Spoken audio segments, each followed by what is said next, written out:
Hi!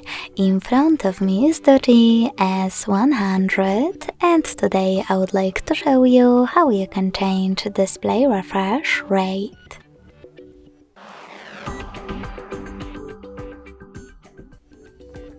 Begin by going into Devices Settings and clicking on Display section right away.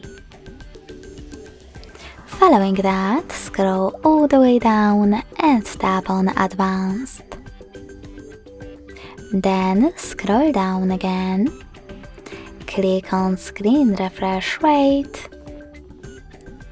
and tap on the best option for you to apply it. Lastly, just hit the back button.